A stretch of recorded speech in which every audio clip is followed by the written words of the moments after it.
Hello everyone, स्वागत है आप सभी का आई गेट भिलाई में। मैं हूं राकेश चलरेजा, आपका अपना एप्टीट्यूड मेंटर। आज का अपना एजेंडा आपने थंबनेल में रीड कर लिया होगा। आज हम लोग ये जानेंगे कि कैसे हम लोग गेट एग्जाम में एप्टीट्यूड के सेक्शन में फुल मार्क्स अचीव कर सकते हैं। आज हम लोग इस वाले टॉपिक पर डिस्कस करने वाले हैं। तो जरा इत्मीनान से मेरे साथ इस वीडियो में एंड तक बने रहिएगा।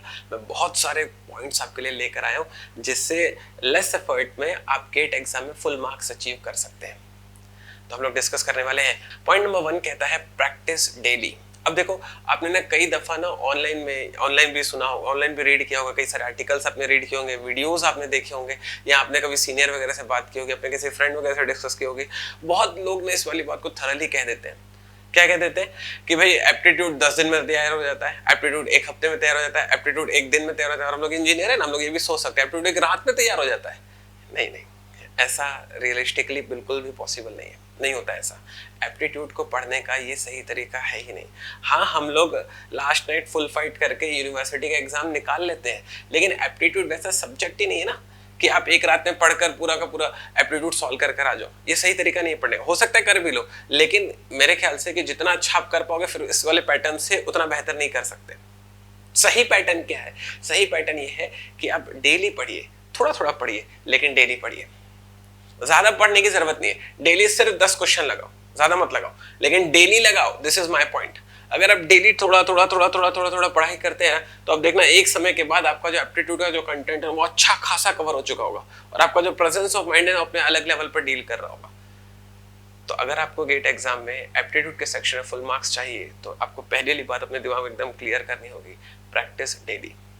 10 क्वेश्चन बनाओ, लेकिन डेली बनाओ। पॉइंट नंबर 2 ये कहता है कि हमें अपने गेट एग्जाम के सिलेबस पर स्ट्रिक्ट रहना है। देखो, व्हाट माय पॉइंट इज, ये ऐसा कहा गया है कि whatever comes under the sun is a syllabus of aptitude. मतलब सूरज की रोशनी के अंदर जो भी आएगा सबका सब एप्टीट्यूड का सिलेबस है। तुम समझ रहे हो एप्टीट्यूड में कितना कुछ है जानने के लिए। लेकिन आप इस वाली बात को समझो, गेट का जो एप्टीट्यूड है ना वो लिमिटेड है। मतलब वो आपसे बहुत कुछ नहीं पूछेंगे, लेकिन जो उन्होंने टॉपिक पूछा उस पर अच्छे लेवल के क्वेश्चन जरूर पूछेंगे। तो इस वाली बात को दरअसल समझो। मैं ये कहने की कोशिश कर रहा हूँ बच्चे लोग कि हम लोग को ना जो गेट एग्जाम का एप्टी का सिलेबस है बस उसी को पढ़ाई करना है। जैसे फॉर एग्जांपल, बस एक एग्जांपल शेयर करो, जैसे फंक्शंस एप्टीट्यूड का सिलेबस होता है, लेकिन वो गेट एग्जाम में नहीं है। पकड़ पे तो जो टॉपिक्स, ये बस एक एग्जांपल था, जो टॉपिक जो गेट एग्जाम में ही पूछे जाते हैं बस उसी को पढ़ाई करो। गेट एग्जाम में क्या क्या पूछा जाता है सर, मैं आपको एक बार वर्बली बता देता हूँ। हालांकि मैंने इसके अपने पहले वाले वीडियोस में गेट एग्जाम का पूरा सिलेबस डिटेल में डिस्कस कर रखा हुआ है। हमारे ही चैनल के आपको प्लेलिस्ट में आप जाएंगे या वीडियोज वाले सेक्शन में जाएंगे तो आपको दिखाई देगा मैंने गेट एग्जाम का पूरा सिलेबस डिटेल में डिस्कस किया हुआ है कि कौन कौन से टॉपिक पर कितना कितना टाइम आपको देना है और कहाँ कहाँ से उसकी स्टडी करनी है। लेकिन मैं आपको एक बस जनरल आइडिया भी दे देता हूँ कि जैसे वर्क एंड टाइम पर फॉर श्योर क्वेश्चन आता है, आपको पढ़ाई करनी है। जैसे परम्यूटेशन, कॉम्बिनेशन, प्रोबेबिलिटी पर श्योर क्वेश्चन आता है, आपको पढ़ाई करनी है। नंबर सिस्टम श्योर क्वेश्चन आएगा, पढ़ाई करनी है। Work and time sure question आएगा, पढ़ाई करनी है। Coding, decoding, blood relationship, directions, reasoning के टॉपिक्स है, पक्का क्वेश्चंस आते हैं, पढ़ाई करनी है। तो ये सारे जो टॉपिक्स है ना, मैं आपको ना डिटेल में ना एक वीडियो बनाकर पूरा दे चुका हूँ। अब उसको एकदम डिटेल में जाकर देखिए। जैसे भी स्पेशल एप्टीट्यूड लास्ट ईयर से ऐड हुआ वो आपको पढ़ाई करनी है। तो जो सिलेबस है ना बस उसी पर पढ़ाई कीजिए। पूरा दुनिया भर का सब कुछ पढ़ लेने से पेपर नहीं निकलता। जो पेपर में पूछा जा रहा है पढ़ने से पेपर निकलता है। तो ये था मेरा पॉइंट नंबर 2 कि आपको गेट एग्जाम के सिलेबस पर स्ट्रिक्ट रहना है, सिर्फ उसी पर पढ़ाई करनी है, दुनिया भर की चीजें नहीं पढ़नी है। जो पूछा जा रहा है बस वो पढ़ो, इतना काफी है। ओके। पॉइंट नंबर 3 हमारा ये कहता है कि हमें शॉर्ट नोट्स प्रिपेयर करने हैं। शॉर्ट नोट्स प्रिपेयर करने कहने का ये मतलब है कि दरअसल ना कुछ क्वेश्चंस में ना ट्रिक्स लगती है, कुछ क्वेश्चंस में फॉर्मूलाज लगते हैं। तो उन फॉर्मूलाज को ना आप ना एक अलग सी छोटी कॉपी में या पेज में ना जॉट डाउन करके रखिए।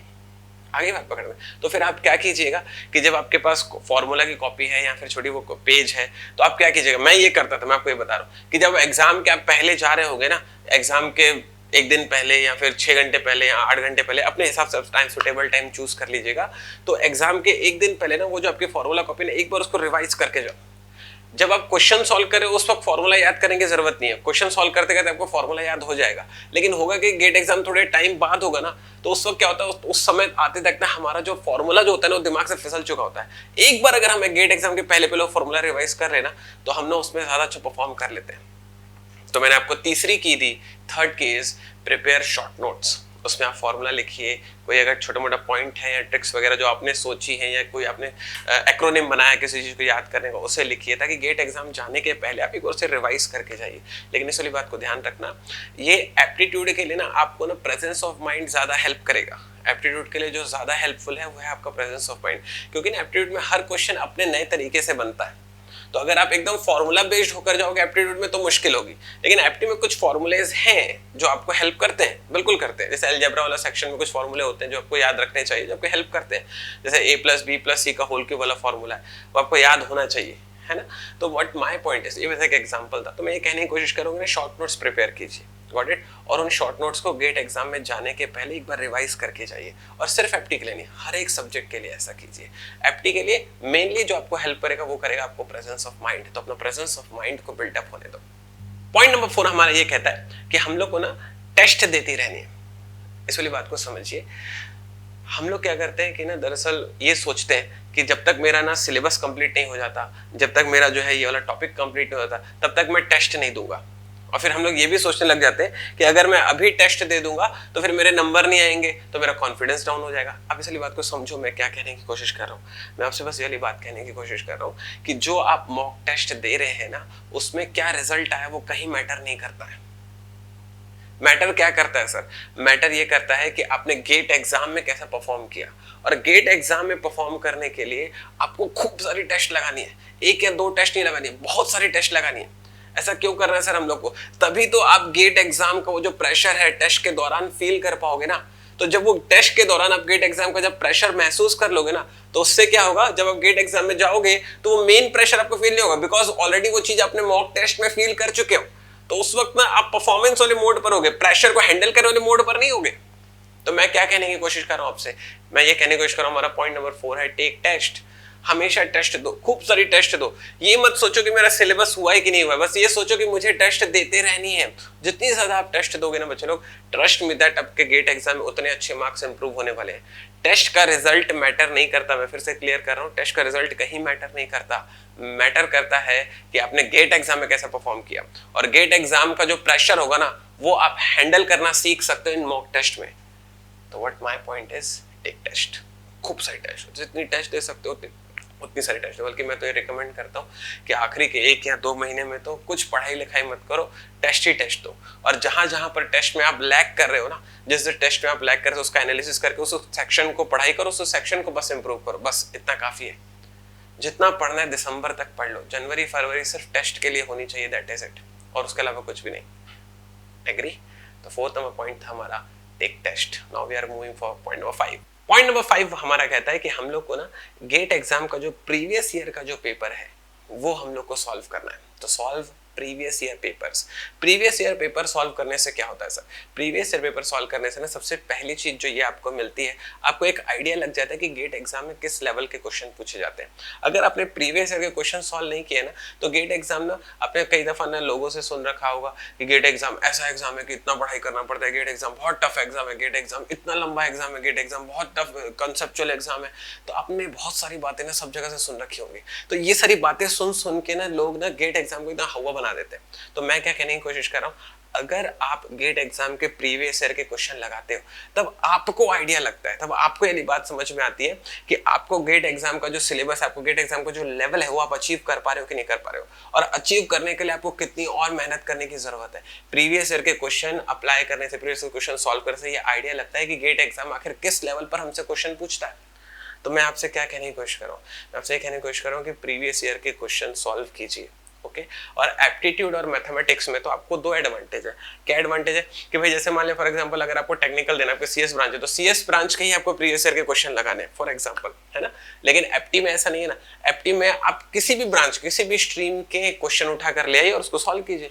तो आपके पास प्रीवियस ईयर के क्वेश्चन लगाने में बैठोगे तो भी एम्पल अमाउंट ऑफ क्वेश्चन है। तो कई दफा बच्चे लोग ये पूछते हैं कि सर मैं एप्टी की तैयारी कहाँ से करूँ, सर मैं मैथ्स की तैयारी कहाँ से करूँ। तो मेरा हमेशा ये आंसर रहता है कि आप ना कई मार्केट में 100 तरह की बुक अवेलेबल, उठा के मत ले आओ किसी बुक को, बस गेट के मैथमेटिक्स और एप्टी के प्रीवियस ईयर वाले क्वेश्चन लगा लो।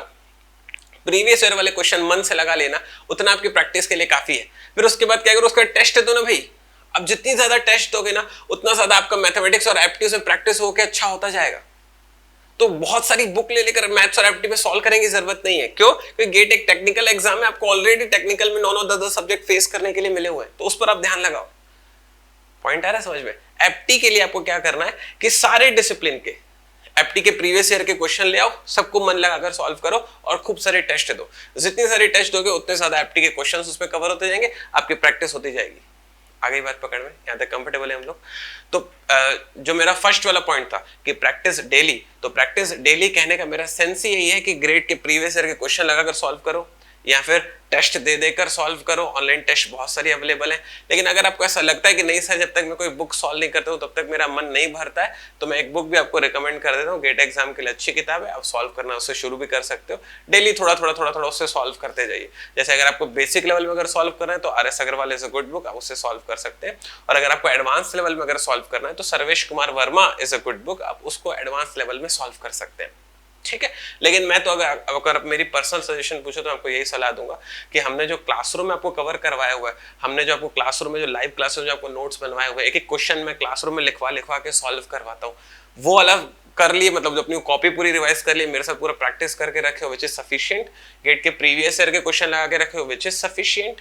अब आपको और भी मन कर रहा है मेरे को करना है तो फिर टेस्ट देना स्टार्ट करो which is more than enough. और अगर लग रहा है कि नहीं सर मेरा अभी मन नहीं भर रहा है तो RS अग्रवाल और सर्वेश कुमार वर्मा मैंने आपको एट द एंड रिकमेंड की हुई है, वो भी अप्लाई कर सकते हैं। आगे बात समझ में। Point number 6 you should be good in calculation. Point है समझ में? आपको अपनी कैलकुलेशन में बहुत अच्छा होना है। कैलकुलेशन में बहुत अच्छा है कहने का ये मतलब है कि देखो गेट एग्जाम में जो क्वांट वाला सेक्शन होता है ना, उसमें ना कई सारे ऐसे क्वेश्चंस आते हैं कि आपने लॉजिकल कैलकुलेशन बेस्ड क्वेश्चन होते हैं, वो अपने लॉजिकल अप्रोच से ना आप उसको सॉल्व कर सकते हैं। बात आ रही है समझ में?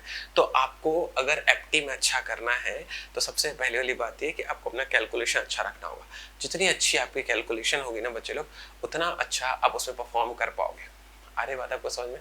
तो you should be good in calculation. और क्योंकि आपको मैथमेटिक्स बैकग्राउंड भी है ना, तो वाली बात मान के चलता हूँ कि आपको ना कैलकुलेशन थोड़ा बहुत इधर उधर करने में दिक्कत नहीं आएगी, बहुत आराम से कर लोगे। वर्चुअल कैलसी भी अवेलेबल होता है तो उसकी भी आपको हेल्प मिल जाएगी, है ना। लेकिन इस वाली बात को समझना कि ना कई दफा ऐसा होता है कि गेट एग्जाम में ना कुछ क्वेश्चन जो है डायरेक्टली कैलकुलेशन से सॉल्व हो जाते हैं, तो उसमें ना हम लोग को यकीन नहीं होता है कि ये क्वेश्चन गेट एग्जाम में कैसे आ सकता है, पक्का इसमें कुछ तो करना होता होगा।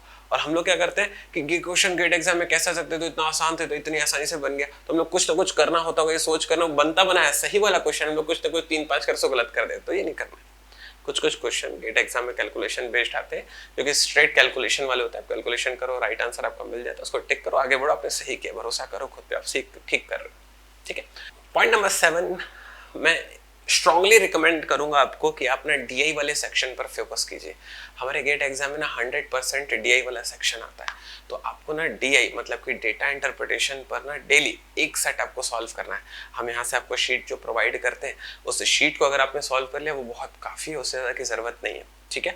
बाकी आप टेस्ट वगैरह भी देते हो, तो टेस्ट वगैरह भी जो आप दे रहे हो तो उसमें भी ना DI के सेट्स होते हैं, तो DI के सेट्स को थोड़ा ज़्यादा ध्यान दो, क्योंकि गेट एग्जाम ना इवन आप एप्टीट्यूड का कोई भी एग्जाम दे दो वो DI के बिना आज तक नहीं सोचा गया।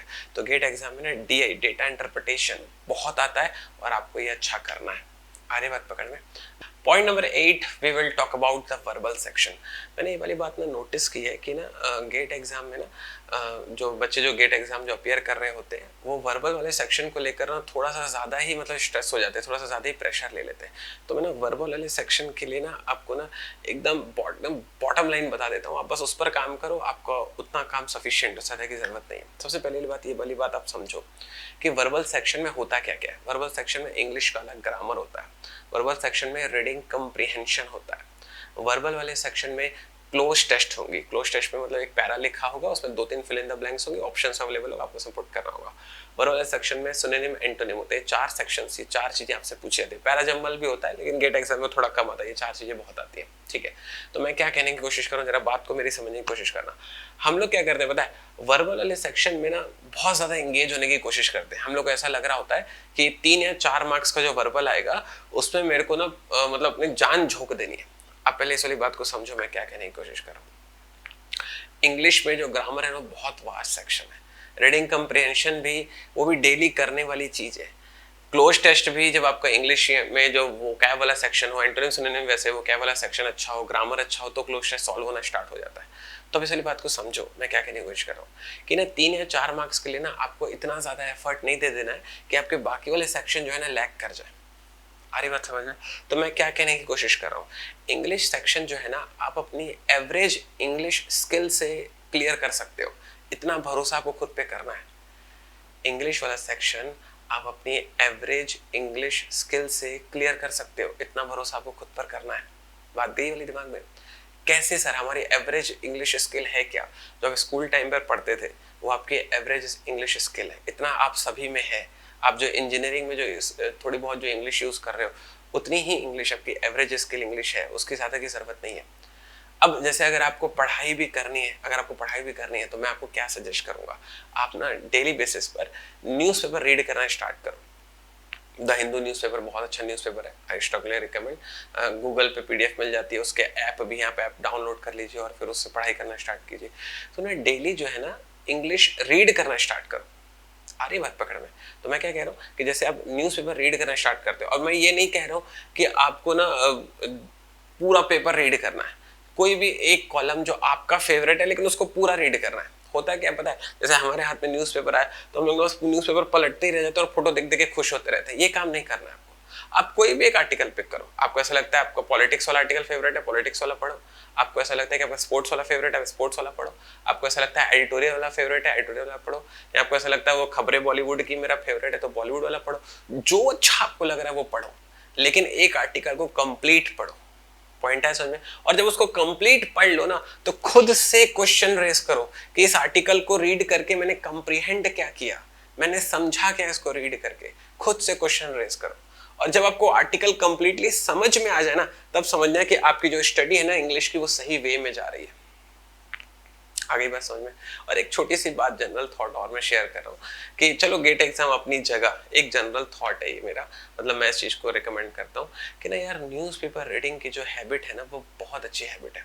ये जो हैबिट है ना ये आपको थ्रू द लाइफ हेल्प करेगी। तो सिर्फ गेट एग्जाम के पॉइंट ऑफ व्यू से न्यूज़पेपर रीड नहीं करना है आपको ना अपने जनरल लाइफ में जो आपका इंटेलिजेंस है, आपका जो सेंस ऑफ ह्यूमर है वो इंप्रूव करने के लिए भी न्यूज़पेपर की जरूरत है। तो न्यूज़पेपर उस सेंस में भी पढ़ो। और एक छोटी सी और बात है कि जैसे आप फॉर एग्जांपल अभी आप जिस भी जगह पर हैं, आप ये एक्सपेक्ट कर रहे होंगे कि 6 महीने बाद, 8 महीने बाद या साल भर बाद, या जब आप एमटेक कंप्लीट कर लो 2 साल बाद आपकी ना किसी एक बेहतरीन कंपनी में बेहतरीन जॉब लगनी चाहिए, ठीक है? और वहां पर आपका पैकेज भी बेहतरीन होना चाहिए, 16 लाख, 20 लाख, 25 लाख, 1 करोड़, पूरा कंपनी वाला वसीयत अपनी मेरे नाम करके चला जाए। आप ऐसे सारे सपने देख रहे होगे। हाँ मिलेगा, बिल्कुल मिलेगा, वसीयत आपके नाम पे लिख के जाएगा वो आदमी। लेकिन आप इस वाली बात को भी सोचो जो मैं कहने की कोशिश कर रहा हूँ। आप ये एक्सपेक्ट कर रहे हो कि उसकी वसीयत आपके नाम पर आ जाए, आप ये एक्सपेक्ट कर रहे हो, ठीक है, कर देगा वो, आप फिक्र मत करो भाई। लेकिन इस वाली बात को समझो, सामने वाला कम से कम ये तो एक्सपेक्ट करेगा ना कि सर को न्यूज़पेपर में क्या लिखा हुआ है ये तो समझ में आ जाता है। सर को 1 करोड़ की सैलरी चाहिए, हम देंगे, लेकिन सर को न्यूज़पेपर में कम से कम क्या लिखा हुआ है इतनी इंग्लिश तो आ जाती है। इतना एक्सपेक्ट करेगा सामने वाला कि नहीं करेगा? बात है आपको मैं क्या कहने की कोशिश कर रहा हूँ? मैं कहने की कोशिश कर रहा हूँ जब आप सामने वाले से 1 करोड़ की सैलरी एक्सपेक्ट कर रहे होगे ना तो सामने वाला कम से कम इतना तो जरूर एक्सपेक्ट करेगा कि आपको न्यूज़पेपर में क्या लिखा हुआ है कम से कम इतना पढ़ने में आ जाता है। आप सिर्फ फोटो देख देख के खुश नहीं होते हो, कम से कम इतना तो सामने वाला एक्सपेक्ट करेगा ना। तो मैं ये कहने की कोशिश कर रहा हूँ ये जो न्यूज़पेपर रीडिंग की जो हैबिट है ना ये आपको थ्रू द लाइफ काम देगी, थ्रू द लाइफ आपकी हेल्प करेगी। ये इतनी अच्छी हैबिट है। आ रही बात आपको पकड़ में? तो न्यूज़पेपर रीड करने से होगा क्या सर? न्यूज़पेपर रीड करने से न्यूज़पेपर में एकदम परफेक्ट, द हिंदू में स्पेशली एकदम परफेक्ट इंग्लिश लिखी हुई होती है। तो उससे ये होगा कि आपको ना सही इंग्लिश रीड करने की ना हैबिट हो जाएगी। जब आपको सही इंग्लिश रीड करने की हैबिट हो जाएगी ना तो हमारे गेट एग्जाम में एक सेक्शन आता है एरर करेक्शन का, जो कि कंप्लीटली ग्रामेटिकल बेस्ड होता है, जिसमें ग्रामर के कंसेप्ट यूज होते हैं। तो क्योंकि आपके पास समय नहीं इसलिए मैं आपको ये शॉर्ट ट्रिक बता रहा हूँ। तो क्या होगा कि क्योंकि आपके पास ना सही इंग्लिश रीड करने की हैबिट आ जाएगी, तो आपके पास अगर सही इंग्लिश रीड करने की अगर हैबिट आ जाएगी ना तो अगर मान लिया आप एग्जाम में वो गलत इंग्लिश पढ़ोगे, मतलब कहीं पर भी एक चीज अगर आप गलत पढ़ोगे तो आपका माइंड अपने आप क्लिक करेगा कि ये तो बहुत अजीब लग रहा है यार पढ़ के।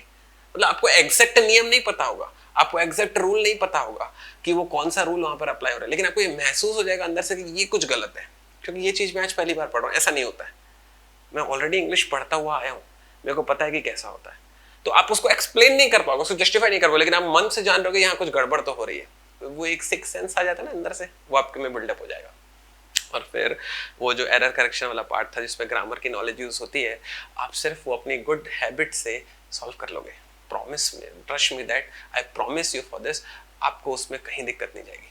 फिर वो इंग्लिश रीड करने से दूसरी चीज क्या होगी, अगर आप न्यूज़पेपर रीड कर रहे हो तो उससे दूसरी वाली चीज क्या होगी, एक हमारे गेट एग्जाम में रीडिंग कंप्रीहेंशन का सेक्शन होता है जिसमें पैराग्राफ लिख कर देते हैं और पैराग्राफ को कंप्रीहेंड करके नीचे क्वेश्चन होता है जिसमें आपको आंसर टिक करना होता है। रीडिंग कंप्रीहेंशन तो हम स्कूल टाइम पे भी सॉल्व किया, हम सारे बच्चे जानते हैं इसके बारे में।